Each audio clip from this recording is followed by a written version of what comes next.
হ্যাঁ, ডাক্তার তো হবই। কিন্তু ওই কাটমানি খাওয়া, কমিশন খাওয়া ডাক্তার নয়। আসল নেশাটা হচ্ছে মানুষের সেবা। সব ডাক্তার তো ফিস নেয়। আমি কিন্তু ৳১ ফিস নিই না। মানুষ আমার সঙ্গে আছে। উলবেড়িয়ার আমজনতা আমার সঙ্গে। ছোটখাটো কিছু নেতা, স্থানীয় নেতার বিরাগভাজন হয়েছি।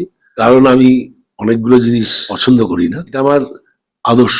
এটা আমি প্রতিদিন ৬০০ থেকে ৭০০ পেশেন্ট কাউকে দেখি, কাউকে পরামর্শ দিই বিনা পয়সায়। কারণ মেডিকেল কলেজ, এনআরএস, সার্জিকর, এসএসকেএম হাসপাতাল, পিজি জায়গায় তাদের সিট দেওয়া, ট্রমা সেন্টারে ভর্তি করা, তাদের রক্ত জোগাড় করা, বড় সার্জনকে দিয়ে অপারেশন করা, বড় চিকিৎসক দিয়ে, বিশেষজ্ঞ চিকিৎসক দিয়ে চিকিৎসা করা, আরো ডায়ালিসিস, আরো সিটি স্ক্যান, এমআরআই তাৎক্ষণিক করতে হবে, আজকেই করতে হবে, সেটা করিয়ে দেওয়া, আজকেই ভর্তি করতে হবে। ভেন্টিলেটর পেশেন্ট অ্যাম্বুলেন্সে ওয়েট করছে, মারা যাবে, তার জন্য একটা সুপার স্পেশালিটি ব্লকে একটা সিটের অ্যারেঞ্জ করা, ভেন্টিলেটর সহ, এগুলো আমি করি। এটা আমার নেশা। বিপুল ভোটে 250-এর বেশি আসন নিয়ে আসছেন, এটা আমি দৃঢ়প্রতিজ্ঞ। হাত জোর করে বলেছেন, আমাকে ক্ষমা করুন, আমিও অতীতে অনেক আপনার বিরুদ্ধে কুৎসা অপপ্রচার করেছি, গাল। আমি মানুষের সেবা করি। আমি বিজেপি, সিপিএম, কংগ্রেস, আইএসএফ দেখি না। ঈশ্বরের আশীর্বাদে, আল্লাহর দোয়াতে মানুষ মরেনি, কিন্তু অনেক ক্ষতিগ্রস্ত হয়েছে, যারা পুরো জায়গা পুড়ে ছাই হয়েছে। সেখানে প্রকৃত যদি আসামি কেউ থাকে, তাকে ছাড়া হবে না। পুকুর ভরাট, নালা ভরাট করে কলম তুলে দোকান তৈরি করা, এর ঘোরতর বিরোধী। অন্ধকারালে সমাজ বিরোধী কাজ, চুরি ছিনতাই থেকে আরম্ভ করে সমাজ বিরোধী গুন্ডাদের দাপাদাপি, কাটমানি কমিশনের কারখানা এবং সাতটা জুয়ার আড্ডা থেকে আরম্ভ করে মাদকাসক্ত লোকেদের ওখানে সন্নিহিত। আমতা শহর তো বটেই, আমতা ব্লকের একটা ফুসফুস, শ্বাস নেওয়ার শান্তির খোঁজ। 2026-এ ফায়ার ব্রিগেড কমপ্লিট হয়ে যাবে। আমি বলেছি উৎকর্ষতার নিরিখে কোয়ালিটেটিভ কাজ করুন, যাতে এটা অন্তত আগামী দিনে 300 বছরের আমানত হয়। 26-এ আর কয়েকদিন বাদেই কিন্তু সামনে বিধানসভা, অর্থাৎ তো এই মুহূর্তে আমার সঙ্গে আছেন উলুবেড়িয়া উত্তরের বিধায়ক, তিনবারের বিধায়ক এবং বিভিন্নভাবে বিভিন্ন দপ্তরের উনি মন্ত্রীও ছিলেন, এখনো বিভিন্ন গুরুত্বপূর্ণ দপ্তর কিন্তু সামলাচ্ছেন। তো আমরা সরাসরি ডক্টর নির্মল মাঝি সঙ্গে আমরা কথা বলে নেব যে মানুষের আচ্ছা, মানুষের মধ্যে কি দেখছেন এখন, কি হাওয়া দেখছেন? মানুষ আমার সঙ্গে আছে। উলবেড়িয়ার আমজনতা আমার সঙ্গে আছে। হয়তো কোনো ছোটখাটো কিছু নেতা, স্থানীয় নেতার বিরাগভাজন হয়েছি, কারণ আমি অনেকগুলো জিনিস পছন্দ করি না। এটা আমার আদর্শ। এটা দিদির পাঠশালায় আমি প্রায় অনেক বছর হেঁটেছি, 30-35 বছর পড়াশুনো করেছি। রাজনৈতিক, সামাজিক এবং সমাজসেবার কর্মটা দিদির পাঠশালায় পড়ে অ আ ক খ এবিসিডি শিখেছি। স্বরবর্ণ ব্যঞ্জনবর্ণ ওখান থেকেই শিখেছি। দিদির কাছে একটাই শিখেছি, দল নয়, রাজনৈতিক ঝান্ডার রং নয়, বিজেপি, সব সিপিএম, কংগ্রেস, আইএসএফ যে দলেরই হোক, এমনকি আমার বিরুদ্ধাচরণ করে, কুৎসিতভাবে অঙ্গিভঙ্গি করে আমার বিরুদ্ধে কুৎসা অপপ্রচার করে, মেলাইন করে আমার ইমেজকে, ব্যক্তি সত্তাকে আঘাত করে, আমাকে মানসিকভাবে আঘাত করে, আমি তাদেরও সেবা করি। কারণ মানুষের সেবা করে আমার ধর্ম। এটা আমি, সব ডাক্তার তো ফিস নেয়, আমি কিন্তু ৳1 ফিস নিই না। আমি কিন্তু গ্রামের মানুষের বিনা পয়সার ডাক্তার হিসেবে পরিচিত। শুধু এখানে নয়, সারা বাংলার বিভিন্ন জেলায়। একসময় ৳1,82,000 চাকরি ছেড়ে আমি একটা মাল্টিন্যাশনাল কোম্পানির 7টা সাবসিডিয়ারিজ, তার প্রায় 8 লক্ষ কর্মচারী, 20,000 অফিসারের আমি বিভাগীয় মেডিকেল প্রধান ছিলাম। আমাদের কোম্পানির হেলিকপ্টার ছিল, প্লেন ছিল, 12 সিটার প্লেন, 6 সিটার হেলিকপ্টার। যখন কোনো খনি দুর্ঘটনা হতো আমরা চলে যেতাম। ডিএম, আমাদের যে ডাইরেক্টর, পার্সোনাল ডাইরেক্টর টেকনিক্যাল এবং চেয়ারম্যান, দুবার বাঙালি চেয়ারম্যান আমরা পেয়েছি, পি.কে. সেনগুপ্ত আর একবার পার্থ ভট্টাচার্য। আমাকে খুব ভালোবাসতেন তারা আমার কাজের জন্য, কারণ আমি কাজের বাইরেও আমি মানুষের সেবা করতাম। আমি ঠিক রাজনৈতিক ঝান্ডা নিয়ে শুধু রাজনৈতিক কচকচানির লোক নই, আমার সেটা পছন্দ নয়। দলতন্ত্র এবং রাজনৈতিক মঞ্চ আমার কাছে সবচেয়ে বেশি লোভনীয় নয়। এবং আমি এমএলএ নই, নিজেকে মনে করি। আমি প্রাক্তন পার্লামেন্টারি সেক্রেটারি 3বারের, তাও নয়। 3বারের বিধায়কও নই। এবং রাজ্যের প্রাক্তন, আমি শ্রম দপ্তরের রাষ্ট্রমন্ত্রীও নিজেকে মনে করি না।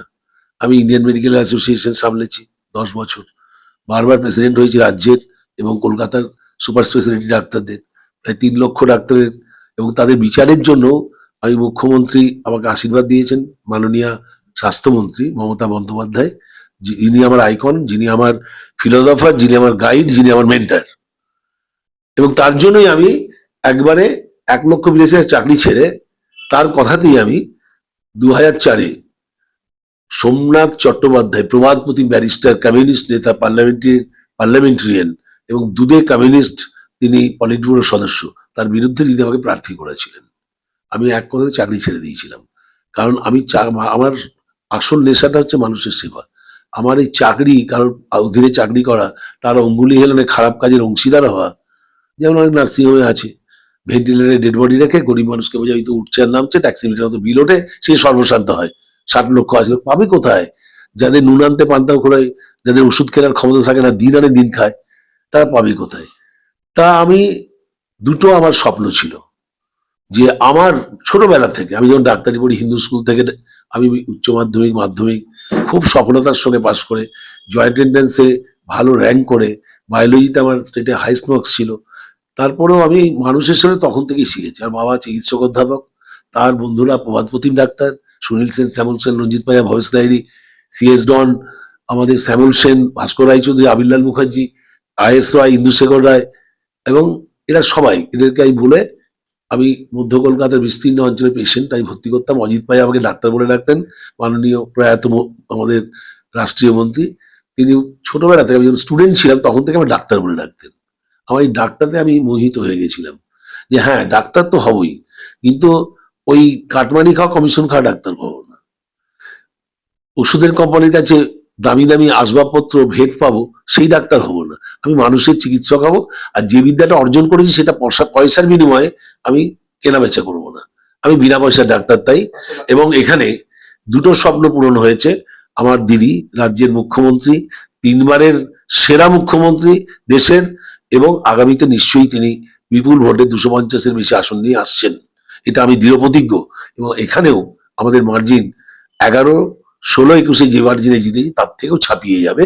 কারণ আমি প্রতিদিন 600 থেকে 700 পেশেন্ট কাউকে দেখি, কাউকে পরামর্শ দিই বিনা পয়সায়, এবং কারণ medical college, NRS, RG Kar, SSKM হাসপাতাল, পিজি এবং অন্যান্য যে মেডিকেল কলেজগুলো, উলবেড়িয়া মেডিকেল কলেজ থেকে আরম্ভ করে সব জায়গায় তাদের সিট দেওয়া, তাদেরকে ট্রমা সেন্টারে ভর্তি করা, তাদের রক্ত জোগাড় করা, বড় সার্জেনকে দিয়ে অপারেশন করা, বড় চিকিৎসক দিয়ে, বিশেষজ্ঞ চিকিৎসক দিয়ে চিকিৎসা করা, কারোর ডায়ালিসিস, কারোর সিটি স্ক্যান এমআরআই তাৎক্ষণিক করতে হবে, আজকেই করতে হবে, সেটা করিয়ে দেওয়া, আজকেই ভর্তি করতে হবে ভেন্টিলেটর পেশেন্ট, অ্যাম্বুলেন্সে ওয়েট করছে, মারা যাবে, তার জন্য একটা সুপার স্পেশালিটি ব্লকে একটা সিটের অ্যারেঞ্জ করা, ভেন্টিলেটর সহ, এগুলো আমি করি। এটা আমার নেশা। তো যে আমতাবাসীর খুব প্রয়োজনীয় একটা জিনিস, এবং আপনারই উদ্যোগে যেটা হচ্ছে আমরা জানতে পারলাম, ওই বিষয়টা নিয়ে আমতাবাসী যদি আমি দীর্ঘ 3 বছর ধরে বিধানসভায় প্রশ্ন করেছি। আমি বিধানসভায় যেখানে বসি, বিধানসভা কক্ষে, আমার ঠিক সামনের সিটটা হচ্ছে সুজিত বসু, আর পেছনে দমকল মন্ত্রী, হ্যাঁ দমকল মন্ত্রী, এবং পেছনের সিটটা বসছে আমাদের নির্মল ঘোষ, যিনি মুখ্য সচেতক, আর তার পাশেই বসছেন শোভনদেব চট্টোপাধ্যায়, ববি হাকিম, অরূপ বিশ্বাস এবং স্বয়ং মমতা বন্দ্যোপাধ্যায়, পাশাপাশি আমরা। আমি দীর্ঘদিন ধরে তদবির করছি মুখ্যমন্ত্রীকে বলেই, সুজিত বোস অত্যন্ত আন্তরিকতার সঙ্গে, আলটিমেটলি আর্থিক প্রতিকূলতা সত্ত্বেও একটা বিরাট মেগা বাজেট দিয়ে শুধু হাওড়া জেলার নয়, আশেপাশে 4টি জেলার মধ্যে সবচেয়ে বড় অগ্নি নির্বাপক কেন্দ্র, ফায়ার ব্রিগেড, অত্যাধুনিক যন্ত্রপাতি সমৃদ্ধ এখানে একটা হতে যাচ্ছে। এবং এটা আমার দীর্ঘদিনের স্বপ্ন ছিল, আমতাবাসীর স্বপ্ন পূরণের জন্য। কারণ এখানে আগুন লেগেছিল কয়েকদিন আগে শুক্লার, তাতে হয়তো ক্যাজুয়ালিটি হয়নি আমাদের তৎপরতার জন্য। ওখানে উনি বিজেপির নেতা হওয়া সত্ত্বেও আমি সেখানে একবারে মাঝরাত থেকে ভোর অবধি ছিলাম, চিকিৎসার ব্যবস্থা করেছি, 2-3বার দেখতেও গেছি হাসপাতালে, তাদের বাড়িতে যাওয়ার, দেশের বাড়িতে যাওয়ারও ব্যবস্থা করেছি। তিনি কাঁদতে কাঁদতে বলেছেন যে আমি বিজেপি করেছি, বিজেপির মণ্ডলে নেতৃত্ব দিয়েছি, কিন্তু আজকে আমার চরম সংকটময় জীবনের সন্ধিক্ষণে কোনো বিজেপির ছোট বড় কর্মীকেও পেলাম না, আপনাকে পেয়েছি ডাক্তারবাবু, আমি চিরকৃতজ্ঞ। হাত জোর করে বলেছেন আমাকে ক্ষমা করুন, আমিও অতীতে অনেক আপনার বিরুদ্ধে কুৎসা অপপ্রচার করেছি, গাল দিয়েছি, সেটা রাজনৈতিক কারণে, রাজনীতির জন্য রাজনীতি। রাজনীতির জন্য রাজনীতি করবেন না, ঘোড়া জলে মাছ ধরবেন না, আপনার মানুষের জন্য করুন। আমি মানুষের সেবা করি, আমি বিজেপি, সিপিএম, কংগ্রেস, আইএসএফ দেখি না। তাই আপনার কাছে এবং আপনার এই যে কাঠের গোলাতে আপনি আপনার স্ত্রী বেঁচে ফিরলেন, আপনার ছেলে, ছেলের বৌমা, পাশের বাড়িতে যে লোকগুলো আটকে ছিল তারাও ল্যাডার দিয়ে নামানো হলো, এবং আমি অত্যন্ত তৎপরতার সঙ্গে সঙ্গে সঙ্গে ঘটনা ঘটার পরপরই সুজিত বোসকে ডাইরেক্ট ফোন করি, এবং উনি ওনার উদ্যোগে উলবেড়িয়া থেকে অন্যান্য জায়গা থেকে 6খানা ফায়ার ব্রিগেডের মেশিন কাজ করে যুদ্ধকালীন তৎপরতায়, একটাও মৃত হয়নি। অনেক জায়গায় অগ্নিকাণ্ড হয়েছে, ওখানে তো প্রায় কয়েক কোটি টাকার শুধু সেগুন কাঠ ছিল, অন্তত 40 থেকে 50 কোটি টাকার কাঠ নষ্ট হয়েছে গোলায়। পাশে অন্ততপক্ষে প্রায় 500-র মতো এসি মেশিন ছিল, আমাদের কি টেলিকম, রানা টেলিকম গোডাউন ছিল, সেটাও পুরো ছাই হয়ে গেছে। এবং তার শুধু তাই নয়, উদ্ধার কার্য হয়েছে পুলিশের সঙ্গে কাঁধে কাঁধ মিলিয়ে, যেমন করেছি উদ্ধার কার্য দমকলের সঙ্গে, এবং সঙ্গে সঙ্গে আমি ওখানে জায়গাটা পুরো ঘিরে দিয়ে ফরেন্সিক এক্সপার্ট দিয়ে ওখানে বিভাগীয় তদন্তের জন্য আমি নমুনা সংগ্রহের ব্যাপারটাও ওখানে সম্পৃক্ত করেছি, যাতে কিভাবে কোনো অন্তর্ঘাত হলো না কোনো অ্যাক্সিডেন্ট হলো বা কোনো ইলেকট্রিক্যাল কোনো শাটডাউন হলো, কেন আগুন ধরলো, এত বড় আগুন এতক্ষণ ধরে জ্বললো, এত জিনিস ক্ষয়ক্ষতি হলো। হয়তো ঈশ্বরের আশীর্বাদে আল্লাহর দোয়াতে মানুষ মরেনি, মানুষ বেঁচে গেছে, কিন্তু অনেক ক্ষতিগ্রস্ত হয়েছে, একটা পুরো জায়গা পুরো ছাই হয়ে গেছে। সেখানে প্রকৃত যদি আসামি কেউ থাকে তাকে ছাড়া হবে না, তার একবারে আইনসঙ্গত ব্যাপারে তার বিচার হবে। আমরা কাউকেই ছাড়বো না। আমি নিজে পুকুর ভরাট, নালা ভরাট করে কলম তুলে দোকান তৈরি করা এর ঘোরতর বিরোধী, গাছ কাটা কেটে সেগুলো বিক্রি করা তার চরম বিরোধী। এবং আমি একবারে যেখানে নালাগুলো সেগুলোকে পরপর পর্যায়ে আমি ইরিগেশন মিনিস্টার একটা মানুষ বিভাগকে বলে আমি যতগুলো খাল আছে, নবীনবাবুর খাল থেকে আরম্ভ করে সেখানে জল ছিল না, সেখানে ওগুলো পরিষ্কার করে কচুরিপানা এগুলো তুলে সেগুলো জল দেওয়ার ব্যবস্থা করেছি। একই সঙ্গে আমাদের বৃহস্পতি খাল, আমাদের এখানে দামোদরের মোজা খাল এবং আমাদের এখানে গুরজারপুর খাল, সেগুলোকে যেমন করেছি, তেমনই কাঠের সেতুটা আমাদের ওই মুক্তির চকে আমি ব্যবস্থা করেছি। এবং ওখানে আগামী এই বছরই হয়তো হয়ে যাবে, অলরেডি পাইপলাইনে রয়েছে, একটা কংক্রিটের সেতু পার্মানেন্ট হতে যাচ্ছে। এটাও যেমন বলছি আরএলআই ওখানে বসছে, ওখানকার প্রয়োজন মেটানোর জন্য দীর্ঘদিনের, যেখানে জলের অভাব আছে এখনো কলে জল পড়ছে না, সেখানে আমরা ডিপ টিউবওয়েল দিয়েছি, সাবমার্সাল দিয়েছি, 200-300 লোক এক একটা জায়গায় উপকৃত হচ্ছে। এবং আলোর ব্যবস্থা, আর অন্ধকারালে সমাজ বিরোধী কাজ, চুরি ছিনতাই থেকে আরম্ভ করে সমাজ বিরোধী গুন্ডাদের দাপাদাপি, কাটমানি কমিশনের কারখানা এবং সাতটা জুয়ার আড্ডা থেকে আরম্ভ করে মাদকাসক্ত লোকেদের ওখানে সন্নিহিত করা, সেগুলোকে ব্যবস্থা করে প্রত্যেকটা বুথে আমরা 30টা করে অন্তত লাইট লাগানোর ব্যবস্থা করেছি, আলোয় ঝলমল করবে। আর আমাদের ইকো পার্কটা 1 মাইল লম্বা, 400 ফুট চওড়া। এই ইকো পার্ক আগামী দিনে উত্তর উলবেড়িয়ার আমতা শহর তো বটেই, আমতা ব্লকের একটা ফুসফুস, শ্বাস নেওয়ার শান্তির খোঁজ। এখানে ছেলেরা, মেয়েরা, বৃদ্ধরা মর্নিং ওয়াক, ইভিনিং ওয়াক যেমন করবে, তেমনই চড়ুইভাতি থেকে পিকনিক করবে। এবং এখানে বিভিন্ন রকমের আর্ট থেকে আরম্ভ করে, মিউজিক থেকে আরম্ভ করে কনফারেন্স এখানে হবে।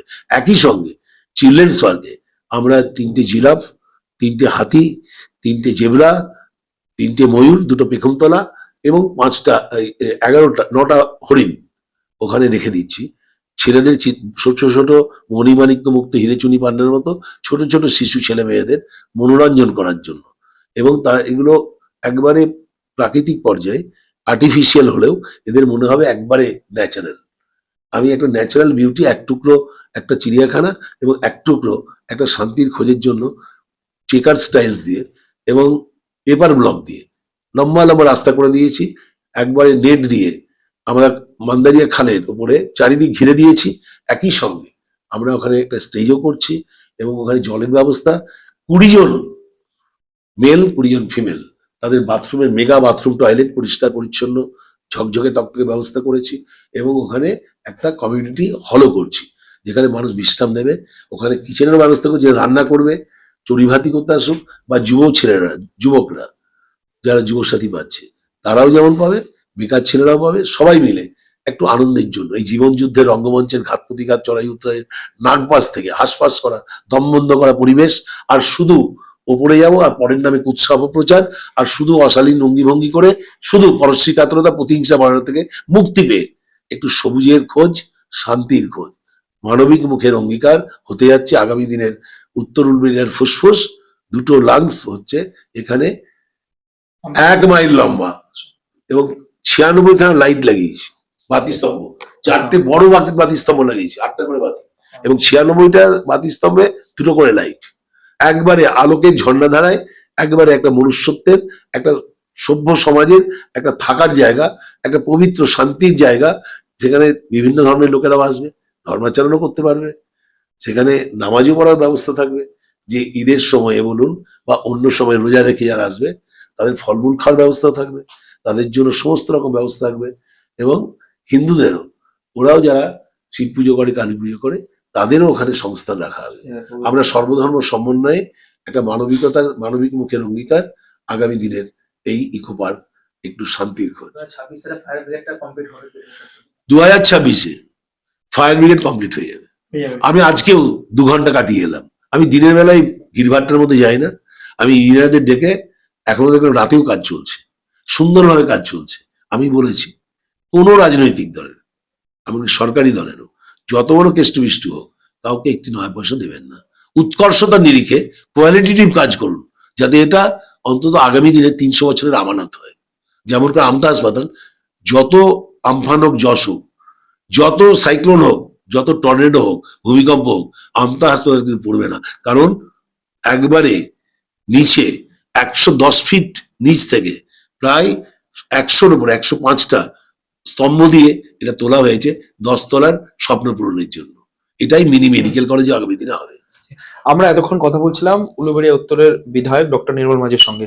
তো বুঝতে পারলেন আমতা সহ সমস্ত ভিউয়ার্সরা অত্যন্ত গুরুত্বপূর্ণ বিষয় নিয়ে উনি কিন্তু একেবারে সরাসরি ওনার মতামত দিলেন, এবং আপনারাও যারা ভিউয়ার্স আছেন অবশ্যই আপনারা আপনাদের মতামত জানাবেন। এবং এই যে পার্ট শুধু এখন হলো না, এর কিন্তু নেক্সট পার্টও হবে, এবং অবশ্যই আপনাদের মতামত জানাবেন। ধন্যবাদ সকলকে। নিত্য নতুন ভিডিও দেখতে আমতা টিভি ফলো করে রাখুন। ধন্যবাদ আমাদের সঙ্গে জুড়ে থাকার জন্য।